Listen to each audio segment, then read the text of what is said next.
Hello, I'm Tandy, and welcome to the Lost Boys episode number 3. I'm joined by Bomatt Courier. Say hi, Bomatt.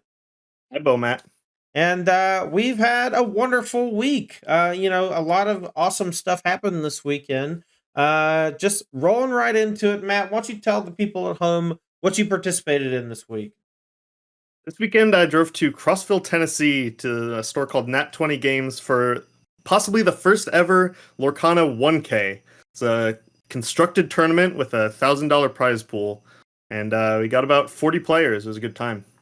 So that's a 1K event, and you say you drove like an hour or two. This is close to your house. No, I went a little out of pocket here. I drove 3 hours. I drove 3 hours on Friday night, stayed in a hotel, and then 2 hours in the morning. I just Woo! wanted to be there right at the beginning. No, I feel you. I feel you. We talked about this quite a bit, over the last few days, like leading up to the weekend, and I think up until about Thursday or so, I was raring to go, and then I think you were like, "So, what time do you want to leave after I get off of work on Friday?" And I was like, "Well, how far is it?" And you said 5 hours, and I think there's a part of me that died inside. Yeah, yeah, a Something little bit was more of an ask. Something was crushed inside of me. I think if we had been able to leave around noon, or if you know, different Yeah. circumstances. But how was Yeah. it? Tell me about the experience. Tell me about the tournament itself. So I had a good time. I got to talk to a bunch of cool people, play some Lorcana. I did not personally do very well in the event. I ended up going 2-3 and dropping. Oh, rats. What'd you play? Yeah. I played the Sapphire Steel ramp deck.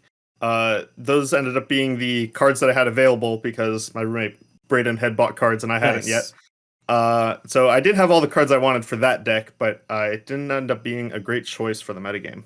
So this deck that you were playing, let's talk a little bit about it, and we'll post up the deck list for those at home. And Sure. we talked a little bit about this before the weekend, and I even loaned you some of the cards out of my collection. My Right. babies, my precious bells, my precious bell. Yeah, so like I said, Steel and Sapphire. This is a ramp deck, uh, and we're using Fishbone Quill and Bell to try to get as much ink as possible early on, and then fill up our hand with a whole new world, and hopefully have way more ink than our opponents, and just overpower them, uh, like that. And then, Mm. of course, Tinkerbell and Grab Your Sword to control the opponent's board. Um, I'm also playing 4 copies of Beast's Mirror as a different way to draw cards Yeah. because a whole new world is pretty risky against these control decks that we're seeing. Um, but I ended up kind of discovering that Beast's Mirror didn't do the trick against control either, which It's is pretty costly. I've tried it a few times as well, and spending 3 to draw a card when you're empty-handed, first you draw something, it's like, well, it has to be pretty cheap already for me to still have 3 ink left over to draw a card. But then I'm yeah, not, if I'm, playing it as ink also, like I'm just, kind of just drawing extra resources that don't really matter because I'm out. I'm out of juice. right. And I'll go into some more detail on this later when we talk about the control archetype. But Beast Mirror, the fact that you have to empty your hand to draw a card with it makes it actually very difficult to um, have agency over how much pressure you're putting on your opponent. And I definitely felt that in the tournament rounds when I started playing against players who were really trying to win. Yeah. All right. Well, so this deck, you didn't think it was quite good in the metagame. Let's talk about the big baddie in the room. Let's talk about the metagame. This is the deck that put 3 of 4 copies into the top 4. And Right. and those top 4 players split. So in essence, it took 75% of the prize in the whole room, basically. Exactly. And in the top 8 as well, it was 75%. There were 6 Wow. copies of Ruby Amethyst Control in the top 8 of this That's event. it. Yeah, Ruby Amethyst. We got a lot of those Ruby cards like Aladdin that can steal your opponent's lore, has a great top end effect. There's Yep. Dragonfire to blow up any opposing minion. I think there's a lot to love about this deck, and then you pair that with Amethyst. Amethyst just gives you the refuel, right?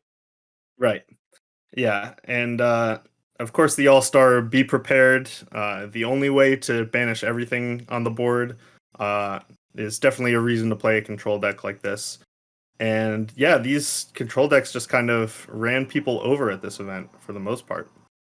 Yeah, I mean, I heard a lot of talk about the deck and seeing it. In my mind, I'd been building decks in a very similar way, and it is to essentially just like curve pretty aggressively on every street. Like you have the ability to play something, and that's Yeah, essentially to protect you from these aggressive decks, and these aggressive decks that feature, one ink characters that can quest for 2 lore, and they use those along with like bodyguards and things like that. But you need to be able to essentially knock down that early aggression, or else they get under you. And I think that the right. Rakdos decks did this perfectly. But can you tell us why? Uh, yeah, so this is as we saw players refining their control decks over the past few weeks after all the cards were revealed, we started seeing more cheap characters being played, which you might not necessarily expect in a control deck, but these goons like Archimedes, one cost 2/2s. The control decks are just totally fine playing those and being able to interact with their opponent's characters early in the game, like Lilo and Maleficent, but also, just turn those cards into ink if they need to. So this is very well rounded for a control deck. Like you said, able to kind of play out something on every turn of the game, including early on. Yeah, I think that there are analogs to Magic the Gathering, a game we're both very familiar with, where decks typically want to be interactive so that they kind of stall the opponent out, and it gives them time to get into the later turns of the game where their more powerful cards can take over. And in Right. Lorcana, we don't have like an issue with flooding really, because everything in your deck is a spell that you can play. But what we do have oftentimes is a lack of cards that can be played as ink. And so your plays are forced. And so if your hand only Right. has a few cards that have ink on them, and you're trying to interact with your opponent, sometimes you just have to play your on curve card as a resource. Otherwise, you don't get to play the game. And so, like, you Right. just don't have, like you said, you don't have agency. Your plays are bottlenecked. Right. And so one of the lists we're going to be talking about for Ruby Amethyst is by Luna at LunaLove8 on Twitter, who is a professional Hearthstone player and streamer. Yeah, Uh, Grandmaster of Hearthstone, and actually my friend from Atlanta from way back. oh, awesome! Yeah. So Luna was one of the players that made it to the top four, and she posted a lot of thoughts on Twitter, which we will link in the show notes, about the way that she built her deck. And one of those, like you just brought up, being concerned about ink, Luna's only actually playing 2 copies of Rafiki, which is a great interactive tool, but not being able to be inked. She was feeling some pressure in her deck and decided to cut those down to 2. Yeah, and in our initial testing, and just game theory discussion that me and you've been having, the aggressive decks leading with 1 drop Lilo into 2 drop Bodyguard Simba would Yep. often just leave our goons, our 1 cost defenders, without use, because they would be running Right. headfirst into a 2/3, not getting the job done, not banishing either creature. Yeah. And so we were left looking for alternate ways to get over the Simba. And Rafiki was one of the ways that we found, and Rafiki was great. And it was like Right. essentially level 2 of this of the chain, right? Level 0 is okay, I want to kill you as fast as possible with Lilo. Level 2 or level 1 is just like, okay, how do we protect it? And then level 2 is how do you get past the protection? And Rafiki is perfect for that. But if no one's Right. playing Simba, and and it can't be inked, maybe it's time to reel it back a little bit, you know? Right, and a little more specifically in Ruby and Amethyst, you have another great counter to Simba in Gaston. 2 costs Ruby. It's just a 4/2 with Reckless. That's a card that can be inked, and when you can trade that off for a Simba, both your characters die, but you've spent the same amount of ink, so you're not too far behind. So Luna decided that for Gaston, and 2 Rafiki is enough that she's not very concerned about Simba. And she's also trying to make room in her deck for more cards that are good against the mirror, against other control decks. Right. And yeah, as the format devolves into, Rakdos v Rakdos, basically this, Ruby Amethyst versus Ruby Amethyst, where it's just a bunch of cards that draw cards and a bunch of cards that interact with your opponent in favorable exchanges. That's what you see a lot of times in limited and when we play other Hmm. games, when the focal point is around just a few cards, which it feels like it is because there's just so few things that just say draw a card or replace himself or interact with your Right. opponent while doing a thing. You can call that tempo, you can call it whatever, but it's basically just there's a clear bar of what it takes to be a playable and good card in this game. Right. And Ruby has a ton and Amethyst has like way more. Right. And so it's just like a density of really strong cards together. Right. And then one of the other interesting card choices in Luna's build that she talked about that's also for the mirror is Mickey Mouse, Wayward Sorcerer, and the Magic Broom. Yes. Yes. The Yeah. broom, sweep them up. Yeah, this is a sweet package that people have been playing for a while because they were some of the first cards to be revealed, but they kind of got left on the shelf as more exciting stuff came out. But specifically, the reason Luna moved towards this package for this weekend is in the mirror against other control decks, you can totally run each other out of threats a lot of the time. So it can come down to sometimes who has fewer cards in their library. And some people have definitely opted to just play more cards, more than 60. You're allowed to do that. You can just go up to 68 or whatever. But Luna decided to keep her deck consistent and just include these brooms, which can keep shuffling your big cards like Be Prepared or Maleficent back into your deck, or shuffle other copies of the brooms so you can actually kind of never die. Yeah, I think that that's a really interesting uh, mechanic because I didn't think it was going to be that big of a deal, but the fact that Yep. in week one it's like, oh, we can maybe run out of stuff. In other games we've played, the attrition war is often won by the deck that just has the fewest threats, and in this game you can't really do that, and you have to play X Mm. number of characters that can physically, quest to win the game, and Right. just having those brooms to shuffle them back in. Games go long enough. I get, 8 Maleficents where you only get 4. You don't have to go broom on broom, but if you do, it might be okay. And the brooms with Mickey Right. Dookie coming back. So you do just get to fill the density of your deck up with powerful cards. So yeah, kudos. Right. And another theme that's kind of emerging with these control decks that we didn't necessarily see, especially early on when Ruby Sapphire was the initial build, is the Ruby Amethyst version does get to draw a lot of cards, but it also plays to the board, and the games are a lot more about combat, about challenging than I had initially thought. Yeah, same. When I've been taking the game really slowly. I know I've been telling you that, and I actually got to play with my wife for the first time just a few days ago. Hmm. And we sat down and we played a few games, and I gave her one of the starter decks. I think it was the Amber Amethyst one, and that deck basically just has no cohesion in it whatsoever. It's just a bunch of 1 and 2 cost cards with no synergy. And I was able to beat her handily with my deck full of 4 cost 5/5s or whatever. That's just what red green gets. And Right. and she got like kind of deflated by it. And then I was like, hold on. Like let me I showed her the other deck because we had more starter decks, and I gave her the other one, and she flipped through it and she's like, oh, this is pretty great. I'm super interested in this. And then as we played the games though, she was like, oh, these some of these cards don't do anything.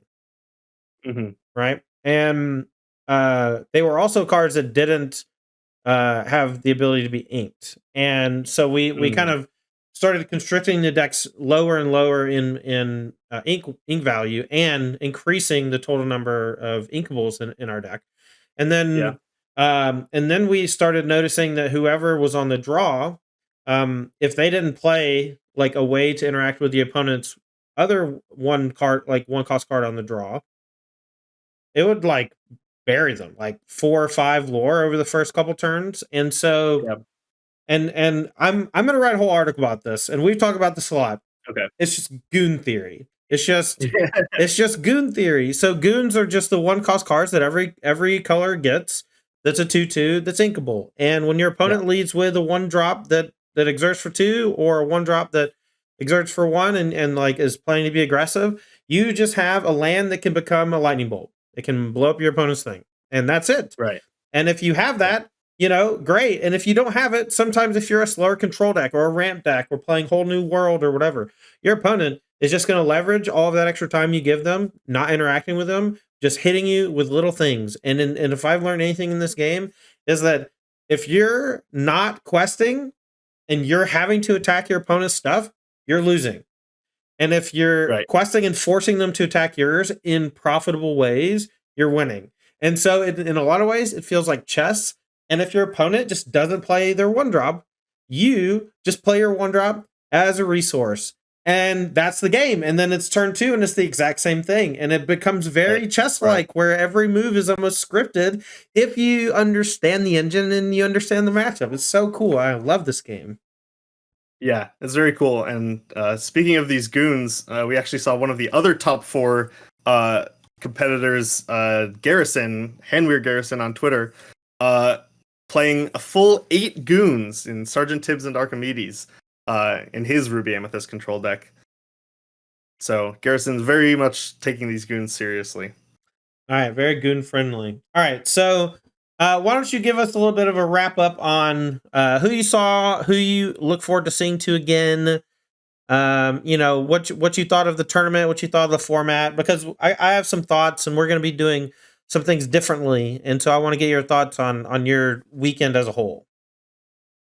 Right. So as far as the tournament running, the store did do a great job. Very spacious. Everyone had everything they needed. I did notice basically every round there were 2, maybe 3 games still going on at the end of the 50-minute timer. And part of that might be exacerbated by how many control decks there are, but that's also just kind of the world we live in. Control is good in this game. Games are going to go long. People I met, I got to meet Luna. She was very nice, very cool. I met, hung out with Garrison, friend of mine, and Mason Esports Clark, friend of ours, who's going to be showing up at the Apex Invitational. Oh yeah. He showed up with his, paper cards, and I said, "There's no esports here. What are you doing?" And Mason and I played in round 3, I believe, and he kicked my butt. He wasn't even playing Amethyst, but just he was what a playing scrub. Ruby and Sapphire. Yeah, he was playing Ruby and Sapphire though, and my deck still had trouble with the Be Prepareds out of that deck. I mean, be prepared is a heck of a card. If you're trying to just gain a foothold on the table, a full reset, could just take the wind Right. out of your sails, and especially if they're like Sapphire and they're just ramping, and you think like, oh, how can you challenge all of my minions before I am able to acquire 20 lore? Well, be prepared for anything, and this card is Yeah. the one. And Mason's deck still being the Ruby with these Be Prepareds, but also Maleficent Monstrous Dragon.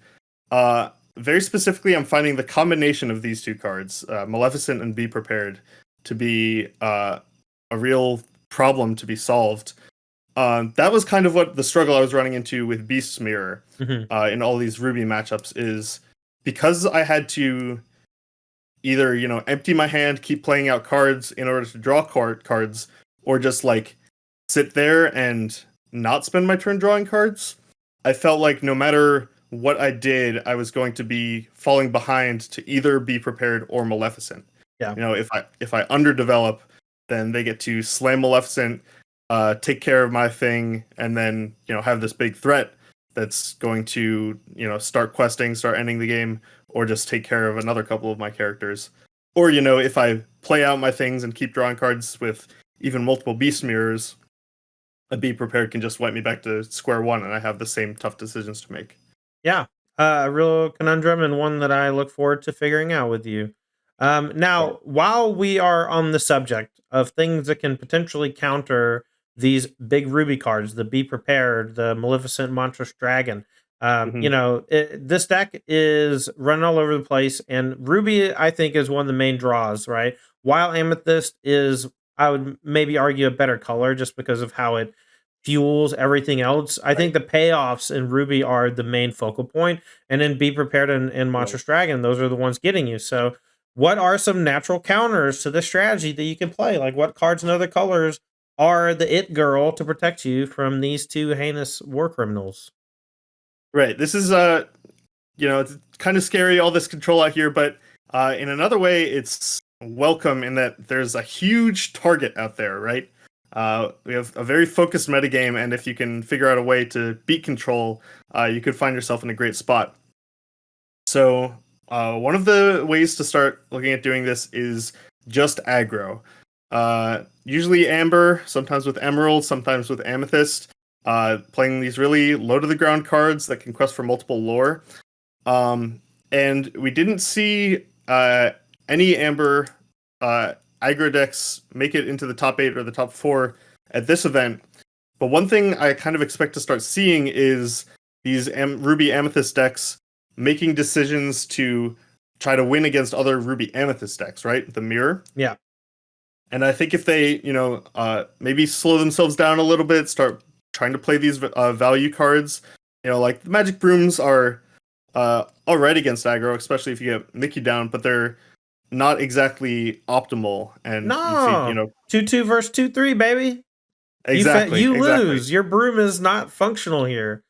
Right. And, we've already seen this start happening with Luna reducing the numbers of Rafikis. So this is one of the directions I could see them, things start to go is aggro decks kind of taking over that lower space if the control decks get greedier. Yeah, I mean that's definitely what I want to do, right? Like Yeah. I'm building towards a Stitch deck, a Stitch Rockstar deck Right. that is very aggressive, very low to the ground. I want to play 8 Goons and I want to play Lilo and maybe another 1-drop. I'm not sure yet. But Yep. 2-drop Simba, maybe depending on the color, we could go 3-drop Tinkerbell into 6-mana Tinkerbell. Um, but I think Amethyst with some of the I don't know. I don't know exactly what other color I want to pair with it, but Stitch Rockstar I think is the truth, and I know I want to play a bunch of Goons, and everything else is just the best body at every, you know, Right. This at is every actually, cost. yeah, you mentioned Tinkerbell in the strategy. This is a direction we've been seeing getting kind of popular online is these Ember and Steel decks that are playing Stitch Rockstar and also playing Giant Tinkerbell and Tiny Tinkerbell, and kind of trying to strike a line where they're getting both value and aggression as a way to beat these control decks. Mhm. They're the other package that they're playing is Ariel, 3-cost Ariel. I Oh, forget the her. singer, the one The singer, who exactly. looks for songs. Right. So Steel lets you play both grab your sword and a whole new world if you want. And the fact that Ariel can both draw and sing a whole new world gets you maybe just enough flexibility to be able to control when you play that card that you might be able to get enough advantage out of it. All right, Matt, you sold me. Here's what we're doing. Right, we're What are we building doing? all 1-drops. Yep. Not all, almost all, like tons of 1-drops. Yeah. Aerial, whole new world. Just imagine the curve: 1-drop into 1-drop, Yep. 2-drop into aerial, into 1-drop, 1-drop, 1-drop, 1-drop, draw 7. Who could possibly beat that start in this game? No Right. one, right? Right. Okay, That's too fast for Be Prepared, right? that's too fast and too furious, if you ask me. That's wild. Yeah. I mean, aerial singer into a whole new world is something that I've heard people talk about, but in the context of just a swarm of 1-drops. You're just empty before Right. your opponent can do stuff. It's like playing a bunch of ornithopters and stuff before you play your draw 7 in Magic. Like you're going Right. bananas, and they're just playing a different game. You're playing vintage over here. Right. So another direction that is interesting is ward, specifically the ward on Ooh. Cusco. Cusco being 5 cost with ward. He's a 2 forward, quest for 3 lore, and also banishes whatever character banishes him in a challenge. One thing you can do against control is set up Cusco plus Shield of Virtue to ready Cusco to make him completely invulnerable Oh, yeah. to challenging. Yeah, Wow. so that's a very specific strategy, right? You have this end game that you're trying to set up against control decks where the only way they can answer to Cusco is be prepared, That's and cool. that's your way to try to force them into a position to have a little bit more difficulty making these decisions. I haven't quite ironed that deck out yet, though. I like where your head's at because Ward Yeah, with 3 lore and untapping, just it's a nightmare. That's a nightmare scenario for right, decks, for a lot of decks. Just something that quests for 3 and they can't kill. right. So, you start with those 2 cards, Cusco and Shield, but then kind of figuring out what to do with the rest of the deck.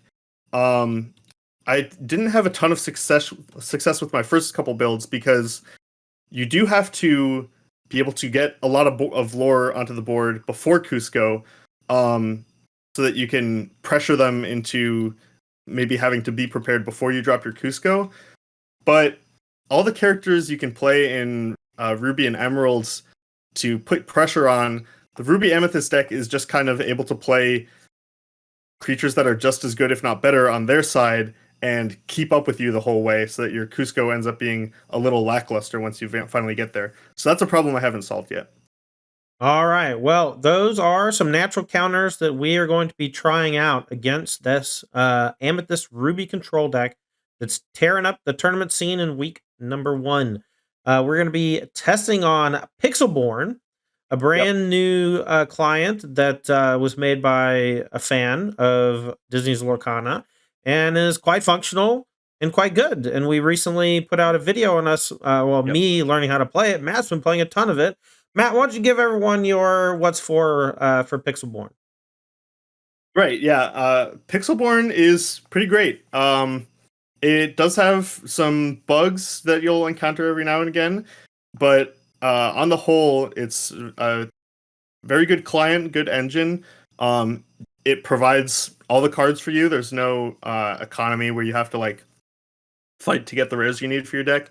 So you can play whatever you want, and it has making, which is crucial. You can just sit there for hours in the night, just jamming games, getting reps in on playing whatever deck you want. Yeah, matchmaking's Um, kind of wild. I know them right. when we were trying to queue up and we had a little problem or whatever. I was like, I'm just gonna go hit the matchmaking button. I just want to see how long it takes me to get an opponent. And it took Yeah. less than a minute, and I was Right. in a match, and the match worked pretty well. I think my match crashed by the end of it, but as far as I can tell, that was a fluke, an anomaly, and it Yeah. works much better now than it did. And we recorded that over a week ago. So Right. And the developers are also very active, responding to yes. bugs in the Discord and putting out multiple patches a week to get the game running as well as possible. So yeah, I've Pixelborn is great for that. That's how I've gotten the majority of my games in before this tournament was getting a ton of reps in online whenever I want. But then we're also going to be able to use it for focused testing, like you said. Yeah, because we can directly challenge. Tomorrow, we're going to be recording some car. Or sorry, it's tomorrow for us. We're going to do 3 games, 1v1, and that's it. And that's going to be one video, and we're going to post that to YouTube. And hopefully, that'll give you an idea of what a specific matchup looks like. We're going to be, Right. you know, talking smack back and forth to each other. We're going to be talking about how the game's going. We're going to be referencing each other's parents in naughty ways, that type of thing. I can't believe Not you would accuse me of such a thing. Well, I'm going to do it. I'm just saying it's fair game. I'm just setting down the ground rules for what smack talking is going to look like. Fair enough. So we're going to play 3 game sets where we take 2 decks and we fight each other, and we're going to post them on YouTube. And I hope that y'all like them. We'll come up with fancy names and branding at some point in the near future. Yeah. You know, I'm not the best at that. I am, whatever. So that's what we're looking forward to, and we're going to be using Pixelborn, and we highly recommend you do it as well. We will link the Pixelborn Discord in the show notes so y'all can have them. Yeah. Now it's time to come to my favorite part of the week, and we're going to be doing this every week. It's card of the week.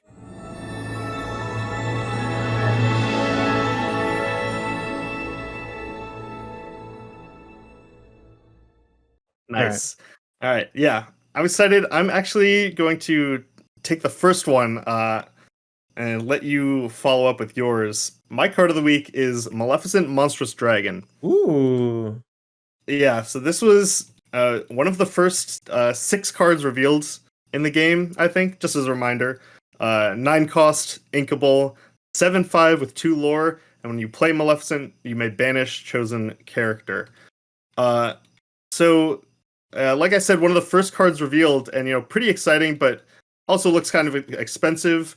And then as these Ruby control decks get more popular, it becomes clear that Maleficent just rules. And a big part of that is the way she pairs with Be Prepared.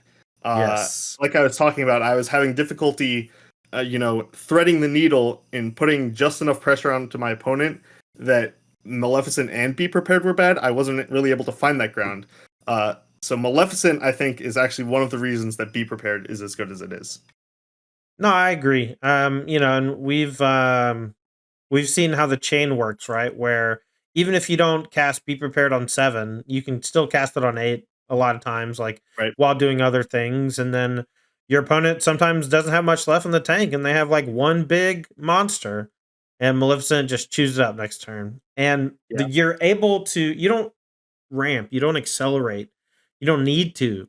Your deck is just so full of these things that replace themselves. There's the queen that draws a card. There's Maleficent 3-drop that draws a card, and there's all these things that replace themselves. Friends on the other side lets you draw a card, and so when all these are essentially land plus spell, because that's how the game works. For every land that you play, for every resource you play, you need to be able to curve naturally and chain it up and play something bigger and badder every time. And they ain't printing nothing bigger or better than Maleficent. Yeah, I'll tell you that much. Yeah, absolutely. And right before I let you get to your card, I'm going to touch on something you mentioned, which is the fact that this deck isn't ramping, but is playing 9 cost and 7 cost spells. That's one of the things I've learned about this game, is that if you want to play those expensive spells, you need to either ramp or draw cards. And drawing cards works just as well as long as you're able to, keep your opponent off you. You just guarantee that you'll have enough cards in hand to be able to play 9 ink eventually and play your 9 cost cards. Yeah, that's the way to do it. Which is kind of why Genie on the Job in Emerald, it's a very impressive card, but I've had a little bit of difficulty fitting it into a lot of decks, because if you don't have card draw or ramp, it can be hard to get to 6 ink with cards still in hand. Oh, definitely agree. And I do think Emerald likes to be aggressive, and so those 1-drops, like often I think in some matchups you'll play a Goon on 1 on the play, as an aggressive measure. And when you start doing that, you start to stall out around 5 if you hit every ink and you hit every drop. That's just the nature of the beast. You're on 11 resources when you are hitting ink 5, and that's it. That's all your cards. They're all gone. Right, exactly. And the fact that Genie can't be inked is the only thing holding it back, in my opinion. But the card is exceptional. And I've already been seeing some Amethyst Emerald decks that look pretty good.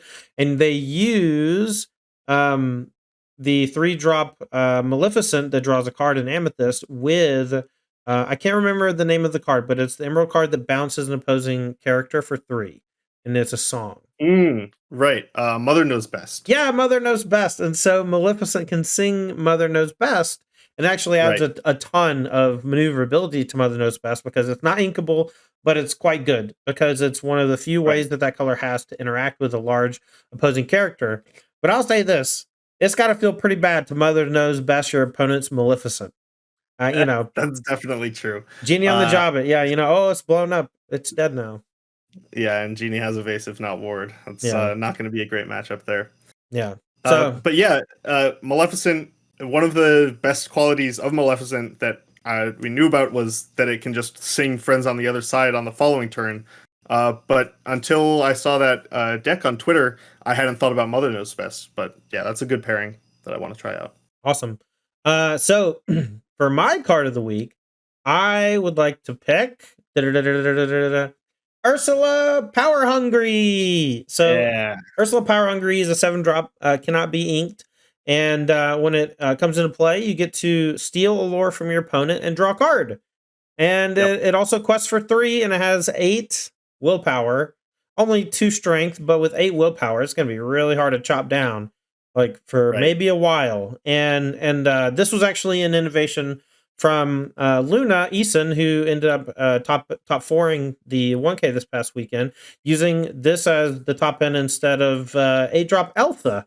Why don't you tell us a little bit Right. about why you think that Luna was playing it?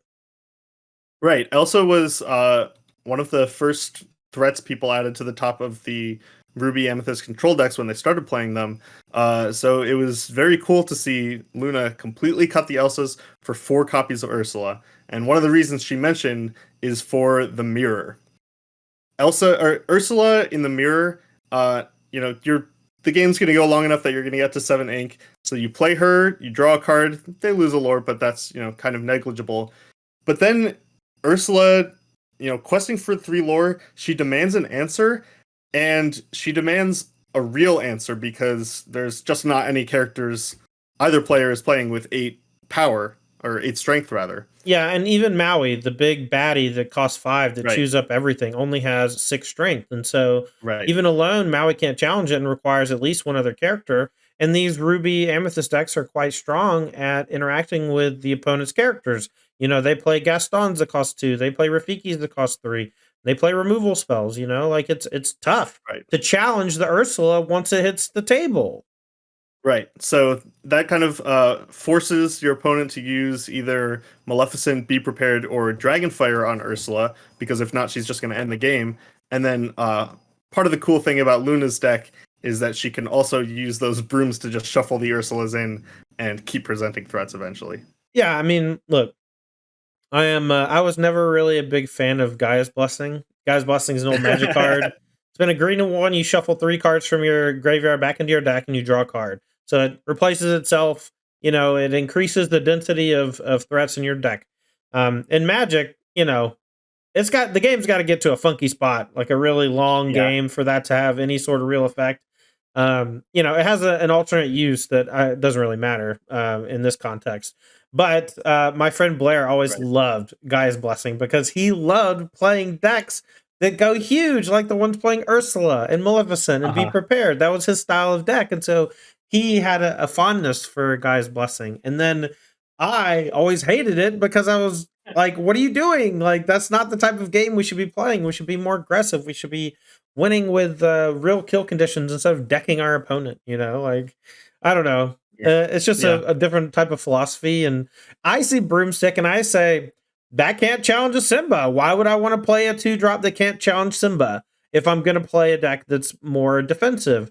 But Luna is already on the next step. We're like, well, the only decks that really matter in the format are these Amethyst and Ruby decks. And so Broom's great there because you don't need to challenge anything early. No one's going to try to press you early in those matchups. They're going to play those cards as resources, and they're going to use Broom on turn 14 to put a Maleficent or Be Prepared or another, juicy Ursula back into the deck.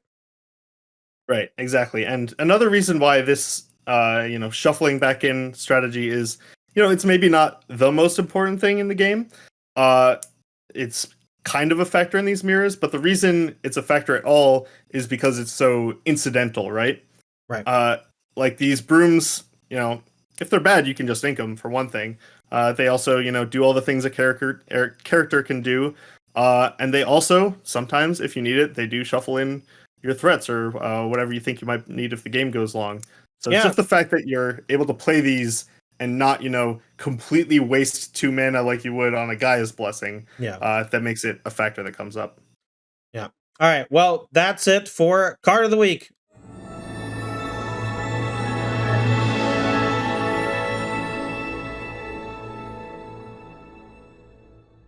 Yeah. So speaking of tournaments with top fours, Matt, I know that you've been kind of been on the outside looking in while I'm working with Apex to Right. actually set up like tournaments and run stuff over the next few weeks and months.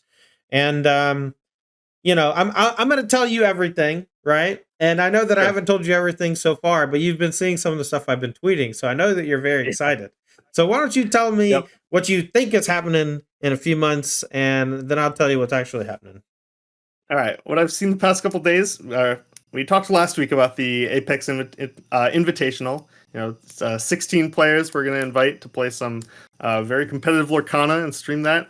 But I also learned about these invitational qualifiers that are super interesting. Yeah, do you want to tell us a little about those? Yeah, sure. So, I wasn't sure originally if we were going to open up any slots to the public. I wanted to pick some real killers in other card games and bring them on and really put them in the pit. The Hmm. more that I talked to like a lot of people I know from Magic who I think would be perfect, and a handful were just like committed, and also another handful were like very interested. And I got Yep. a couple of really great people that I'm very excited to show off. But this is a big promotional event for what our big plans are for next year. But for this event specifically, and we'll be announcing everything at the Invitational. The Invitational itself is going to be on the weekend of October 20th. On October 20th, we'll be running a 2 last chance qualifiers. It's going to be a 5 round single elimination best of one. And these rounds are only 30 minutes long. And there's a couple of reasons for this. I'll talk about them in a minute. But I Sure. just want to give you the format. So it's best of one, 5 rounds, single elimination. This is just for the last chance qualifiers. Friday evening at Apex Gaming on October 20th. The main event will be on Saturday. It's going to be 16 people. The guest list includes former or reigning world champion Nathan Stewart of the Magic the Gathering. I'm hoping that we get Luna Eason, who we've been talking about multiple times.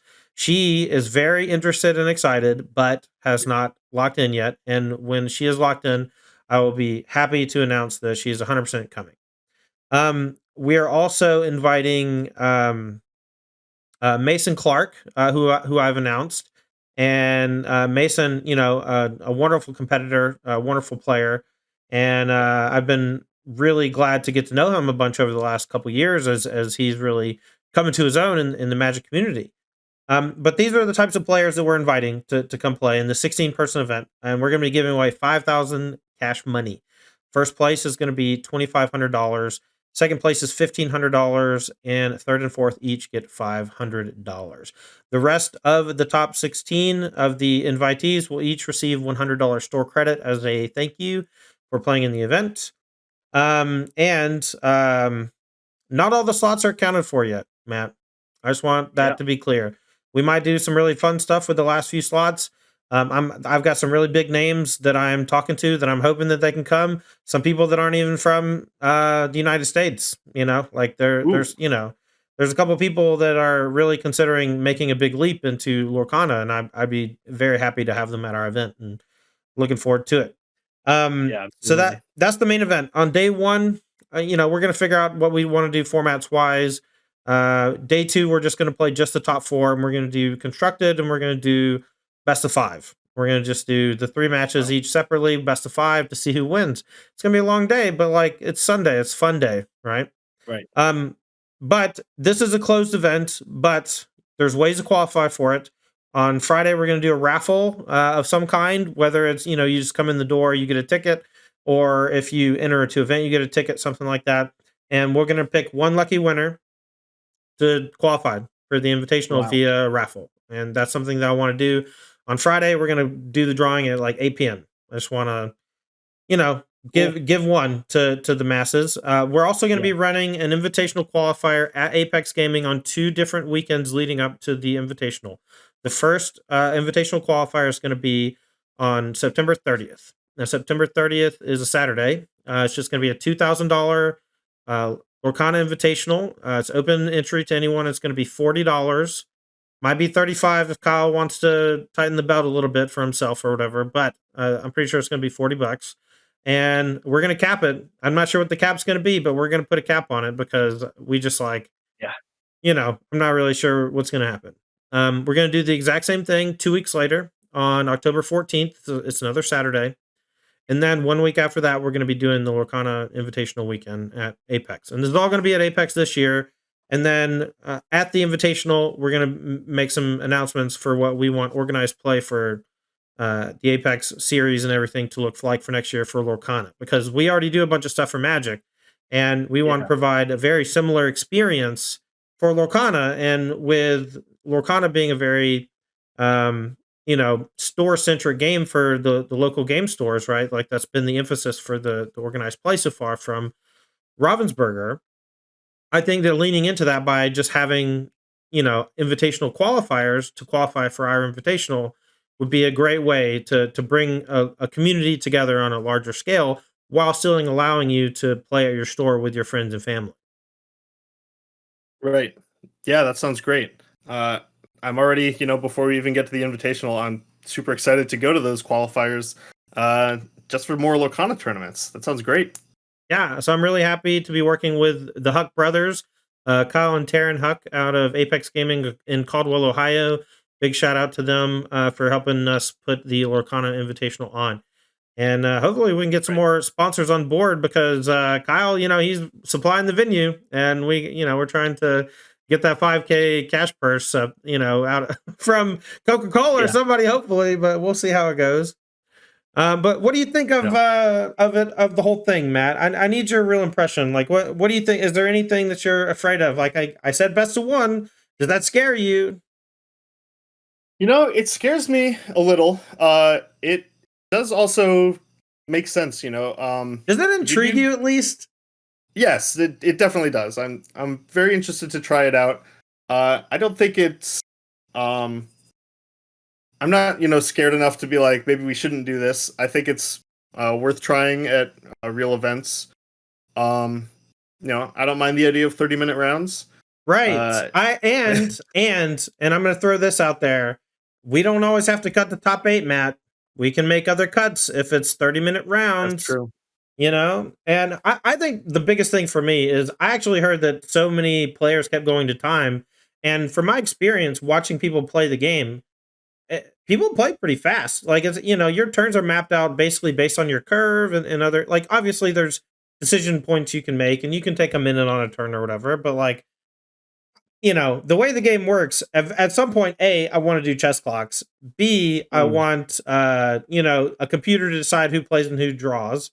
And C, I don't know. Let's just play best of one. Let's just see how it works. I think it'll be great. Yeah. And, one thing I could definitely see being the case, you mentioned playing best of 5 on the last day of the Invitational. That definitely sounds fun for, a very limited event like this. But I could also see just for, general Lorcana tournaments over the next year, Swiss best of 1 and top 8 best of 3. Yeah, I think sounds like a pretty great structure. Yeah, absolutely. And one thing I heard people complaining about was that it was timed rounds in the top 8, and that ultimately ended with one of the top 8 matches being a sudden death type finish. And I don't want to ever run a tournament where that's happening. I think that Absolutely. just it creates like perverse incentives in the game. It deflates your entire sense of what you think is important in a match to it comes down to just like life totals or whatever, right? So, yeah, I'm definitely in favor of just creating tournaments with incentives for everyone to play every round and to just like always be fighting. And we can do that by making the cut like top 12 with a first round bye for the top 4. Like, we can do whatever we want. It's a brand new day. And when you have a ton of extra time because your tournaments don't take an hour per round at 9 rounds or whatever, look, I am kind of sick of the 13 round day. I'm just gonna say it. That's a bad day for most people. Even if you win, it's like, finally I won.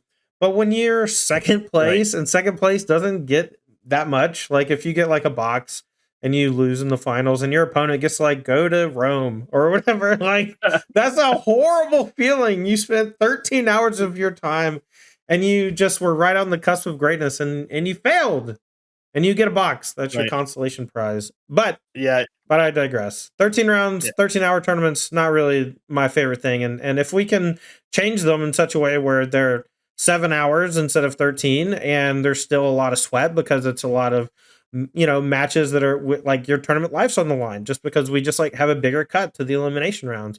You know, Right. are you a fan of like Smash Brothers? Yeah. I've been into Smash. So I don't know exactly how it goes, but I know that they do pod play before they go to the elimination bracket, and like I don't know exactly how it works, but I do know that like it's double elimination once you get to the elimination bracket, and sometimes it's like 32 people, double elimination. It takes like quite a while to just like go through every person or whatever, right? Right. And like we can do something very similar when tournaments have like a lot of money on the line, and maybe everyone has cards already at some point, and we do conquest where you have to bring 3 decks instead of 1 deck Yeah. representing all 6 colors, right? And so you get to do fun stuff like that when you have shorter rounds, like when you set the Exactly. standard as being best of 1 is the standard. And now when we get into competitive events, we can change the structure in any way we want because a game is one game. Exactly. Yeah. You can really only make those super complicated structures like Conquest work when you have best of 1 rounds. I think that's a very exciting direction to look. Yeah, that's what I want to do at some point, but we'll see how it goes. So that's basically all I got for this week, Matt. We talked Yeah. a lot about your 5K experience. We did the Amethyst Ruby thing. We talked a bit about organized play, and we did card of the week. What was your favorite? I like card of the week quite a bit. I think it's going to be my new favorite thing. Yeah. Just one shout out from this past week. After it was the Apex Magic event, and then the Gathering Place last weekend, and then the 1K this weekend. That was 3 weekends in a row where I ended up in the same building as Mason Clark. So shout out to Mason for being out there grinding with Look, me. y'all are too. Look, that I haven't said this that much, I don't think, to you, but you remind me a lot of myself when I was your age, which was just super into the game itself and just all the concepts around the game, from deck building to just like the whole culture, just absorbing it. And Right. that's one of the things I admire about you, and I'm very happy that you're doing the podcast with me because you're like a little old me. Yeah. Great to be here with you, Todd. Thank you. Yeah. All right. Before we go, I would love to shout out our wonderful sponsor, Games and Comics Paradise. This is a store out of Fairfax, Virginia, run by my good friend Cass Money. And you can check out gcparadise.com and get all the accessories and singles that you need for all the trading card games that you like, such as Yu-Gi-Oh!, Pokemon, Magic the Gathering, and soon, Lorcana singles. Big time. That's gcparadise.com. Thank you so much to them for being the sponsor of the Lost Boys. Bomatt, why don't you give us your best outro, and then I'll take us home. Oh wow, you're really putting me on the spot here. Here's my outro. Yeah. If you're the control player and you're casting Be Prepared, you have to sing at least one line. Well, Matt, right, why don't you sing us? Why don't you sing us a whole line? Because I haven't watched Aladdin since I was about 7 years old, so I don't think I remember the song. I can't believe you put me on the spot. Please, Matt. Took please, 1 minute. I did this myself. Be prepared. You peaked it. Something like that. That's gold. That's gold, man. All right. Cool. Okay. All right. So thank you so much to Apex Gaming for hosting the Invitational. Thank you so much to gcparadise.com for sponsoring the Lost Boys. For Bomatt Courier, I'm Tandy and Bangarang. We'll see you next week.